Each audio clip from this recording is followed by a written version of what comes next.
Akwatidde kibiina ki Alliance for National Transformation bendera ku bwa President General Mugisha Muntu akyatalaga ebbendobendo lya Kigezi ng'amatiza abaayo nti yasukkulumye kwaba abeesimbyewo ku kifo ky'omukulembeze w'eggwanga. Ono olwaleero akalulu akanoonyereza mu disitulikiti y'e Kabale ng'abadde Bugongi.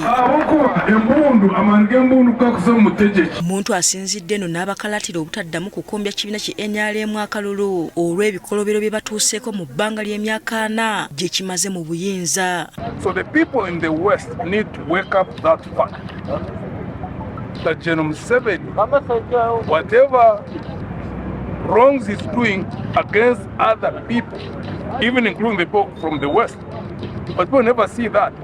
Because even in the past, there are many people from West Nile who became victims of Amin's regime.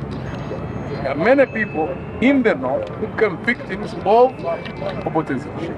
Ono abakuutidde okuwagira enkyukakyuka mu mirembe. Think that the population can understand in the West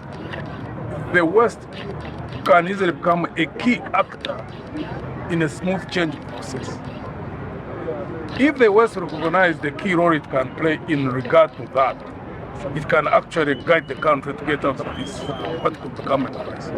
Because if the West massively votes against General Museveni, in spite of whatever intentions of rigging they apply, then it would have sent a strong signal. Waliwo ne bannakibiina ki PFF abavuddeyo ne beesowolayo okuwagira Muntu nga bagamba nti ebigendererwa bye byekuusa ku ebyo ebya Dr. Kizza Besigye. Agenda is the same agenda of Colonel Dr. Kizza Besigye, our mentor, our father, our guide, who is in prison of now.